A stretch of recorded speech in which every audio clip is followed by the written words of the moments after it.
Welcome to Nexus Medical Media. In this video, we are going to talk about the muscles of the neck. Right, the muscles of the neck are divided into two main groups, the superficial muscles and the deep muscles. Right, let's start with the superficial muscles of the neck. Right, so there are two main ones. The first one is the platysma. Right, here is the platysma labeled number 6. Right, it is a broad superficial muscle that runs subcutaneously from the upper chest area to the lower jawbone, to the mandible, as you can see. And the main functions of these muscles are reinforcement of the skin to the neck. It also pulls the lips to the sides and down, and it opens the jaw. This muscle, the platysma, is innervated by the cervical branch of the facial nerve. Right, it's one of those mimic muscles. Right, you know, muscles of facial expression, they're innervated by cranial nerve number 7, the facial nerve. Right, so as you can see, the action here, like pulling the lips to the sides and down, is a mimic muscle, is innervated by the facial nerve. Right, next is the sternocleidomastoid muscle. Right, so this muscle is a very big muscle and a very strong muscle. Right, so the functions: in unilateral contraction, it flexes the head laterally on the ipsilateral side. It rotates the head to the contralateral side. Thus, if there is a unilateral contraction, if there is a bilateral contraction, it flexes the neck dorsally, like to the back, like use this movement. If you know, this muscle is one of the accessory respiratory muscles, like in patients with COPD and other respiratory diseases, they use accessory muscles, and sternocleidomastoid is one of those. And for innervation, it is two kinds of innervation. For motor, yes, the accessory nerve, thus the 11th cranial nerve. And for sensation is cervical plexus from C2 to C3. Right, so this is the sternocleidomastoid. Again, you can see it here. Here's the mastoid process, and you can see it has two heads: the sternal head from the it attaches to the sternum, and the clavicular head attaching to the clavicle. Right, so yeah, here you can see those heads. Right, next we'll talk about the deep muscles of the neck. Right, so the deep muscles of the neck move the cervical spine. These are the main functions. They partly act as accessory muscles for respiration, and branches of the cervical plexus and the brachial plexus will innervate the deep muscles of the neck. Right, so there are three main muscles, three main groups actually, because you know, I said scalenes. Right, so I mean, there are three actually.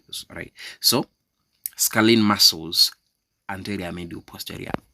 Number 2 is prevertebral muscles, and number 3, suboccipital muscles. Right, let's start with the scalene muscles.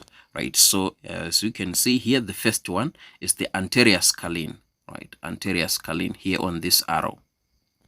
The next one is the middle scalene here. And here on the this arrow below is the posterior scalene.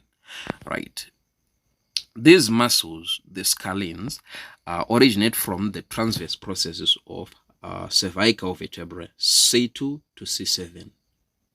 They insert into the first or second rib, as you can see here. Right, so you can see that the anterior and middle, they insert on the first rib, and the posterior on the second rib. Functions.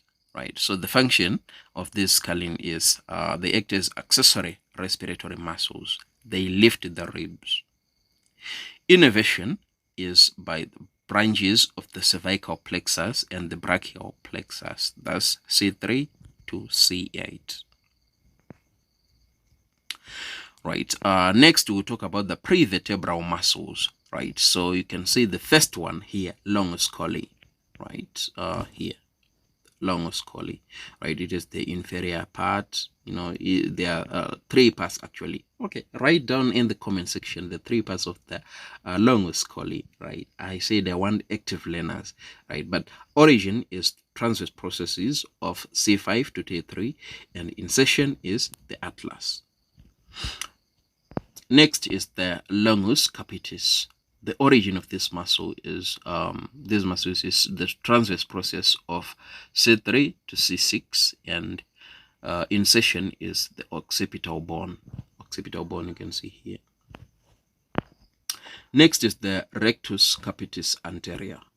Rectus capitis anterior, right? So the origin of this muscle is the atlas, and insertion is the occipital bone. And the last one is the rectus capitis lateralis. Rectus capitis lateralis. Right? The origin is the transverse process of the atlas, and the insertion is the occipital bone. The functions of prevertebral muscles. In unilateral contraction, they will cause ipsilateral flexion of the head. If there is bilateral contraction, this will cause stabilization and rotation of the head. Innervation is by the branches of the cervical plexus C1 to C6. Next, we'll talk about the suboccipital muscles, right? So they are easy to remember actually, right? So just follow. The first one is obliquus capitis superior. This one, obliquus capitis superior. It attaches here from the here is the inferior nuchal line here, and here is the transverse process of the atlas, or C1. So that's where it attaches. That's the superior one. The inferior muscle, the obliquus capitis inferior, right, is again from C1 to the spinous process of C2 here, right? So obliquus capitis superior, obliquus capitis inferior. Going in, you find the straight muscles, the rectus capitis posterior major, right? You can see here, not major, it's major because it's Latin, right? Rectus capitis posterior major, here and here. And going even deeper, you see the rectus capitis posterior minor. Rectus capitis posterior minor, right? So they're easy to remember. One more time, just write obliquus capitis superior and obliquus capitis inferior. These are the oblique muscles. The next group is straight muscles. Rectus capitis posterior major is big, it's major, it's big, that's why it's major. And obliquus capitis posterior minor because it's small.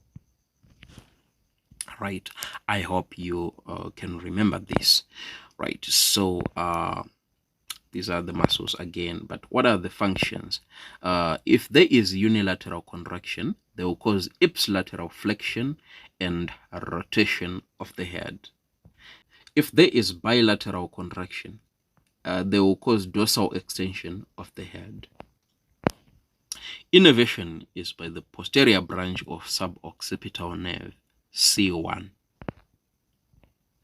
Right, so let's review the muscles of the neck again. The superficial muscles, I said the platysma, here on number 6, and the sternocleidomastoid. And here on the deep muscles, I said there are 3 groups. First one are the scalenes, the anterior, middle, and posterior. Secondly, you find this prevertebral muscle, longus colli, longus capitis, rectus capitis anterior, rectus capitis posterior. And last but not least, you find this obliquus capitis superior and obliquus capitis inferior. This one is rectus is a straight, rectus capitis posterior major, that's because it's big, and rectus capitis posterior minor. Okay, I hope you got them. Thank you so much. Thank you for sticking around. Please, if you enjoyed this video, make sure you give it a thumbs up, and don't forget to leave a comment in the comment section, and most importantly, subscribe, guys, please.